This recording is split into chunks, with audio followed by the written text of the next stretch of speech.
नमस्कार, RV22 न्यूजमध्ये आपलं सर्वांचं स्वागत। जागतिक आदिवासी दिनाच्या निमित्ताने महादंड वीर एकलव्य मूर्तीची स्थापना। जळगावणी गावामध्ये जागतिक आदिवासी दिनानिमित्ताने वीर बिरसा मुंडा, तंट्या भील, भागोजी नाईक, खोजा नाईक, वीर एकलव्य आदी महान आदिवासी क्रांतिकारक समाजसेवक, समाजासाठी महान कार्य करणाऱ्या हुतात्म्यांना अभिवादन करत मोठ्या उल्हासात आदिवासी जागतिक दिवस व महादंड धनुर्धारी वीर एकलव्य मूर्तीची स्थापना वाजत गाजत मिरवणूक काढून करण्यात आली। जागतिक आदिवासी दिनानिमित्ताचे औचित्य साधत आमदार सुहास कांदे यांनी आदिवासी समाज बांधवांसाठी महादंड धनुर्धारी वीर एकलव्य मूर्ती भेट स्वरूपात दिली। यावेळी जळगावणी गावच्या मुख्य रस्त्यावरून वाद्यासह शोभायात्रा काढण्यात आली। शनिवार बाजारपेठच्या मार्गे मिरवणूक वाजत गाजत थेट आदिवासी नगरमध्ये नवीन निर्माण झालेल्या शेडमध्ये स्थापन करण्यात आली। या प्रसंगी समाजसेविका अंजुम कांदे यांनी आदिवासी दिनानिमित्ताने आदिवासी बांधवांना आदिवासी दिनाच्या शुभेच्छा दिल्या। यावेळेस गावातील ज्येष्ठ नागरिक, आबालवृद्ध, तरुण तरुणी, सर्वच पक्षांचे पदाधिकारी, कार्यकर्ते, ग्रामपंचायतीचे पदाधिकारी, सरपंच, उपसरपंच व सदस्य, सोसायटीचे चेअरमन, उपचेअरमन, सदस्य, सामाजिक कार्यकर्ते, आदिवासी बांधव मोठ्या प्रमाणात जागतिक आदिवासी दिनानिमित्त कार्यक्रमात सहभागी झाले होते।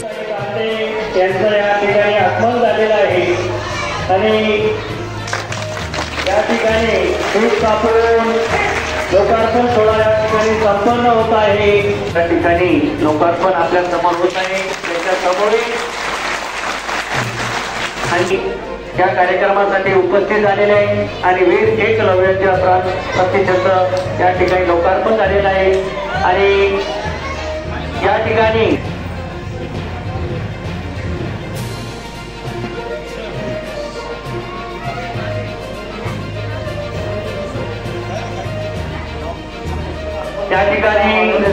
आपल्या सर्वांच्या संपर्कात असणारे धनंजय अप्पा कांदे यांनी या ठिकाणी गडबड वाढवलेला आहे।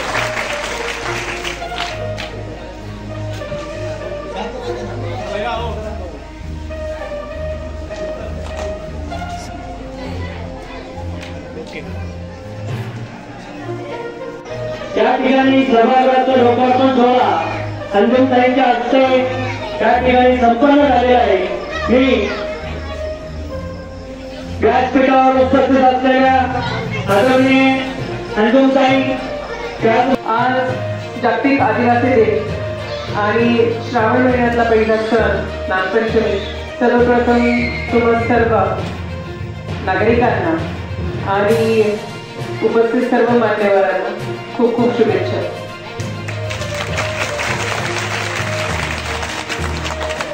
या भगवान वीर एकलव्याच्या मूर्तीच्या प्राणप्रतिष्ठेनिमित्त आणि या भव्य अशा सभामंडपाच्या सुंदर असं काम झालेलं आहे।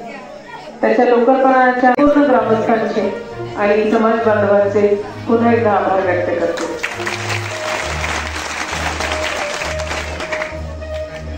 आणि त्यांच्या समोर असलेले धनंजय अप्पा आणि इतर महिला ज्यांनी आपल्या या गावामध्ये येऊन हा कार्यक्रमाला शोभा वाढवली, त्यामुळे मी त्या ठिकाणी जळगाव ग्रामपंचायत, सोसायटी आणि जळगावच्या सर्व आदिवासी बांधवांच्या वतीने त्यांचे मनापासून मी आभार मानतो। आणि आपण या गावातील ग्रामस्थ या ठिकाणी अमूल्य वेळ खर्च करून आला म्हणून मी या ग्रामपंचायतचे सदस्य मनीषाताई आणि त्यांचे पती शांताराम आणि त्यांच्या सर्व बांधवांच्या वतीने उपस्थितांचे मी मनापासून आभार मानतो।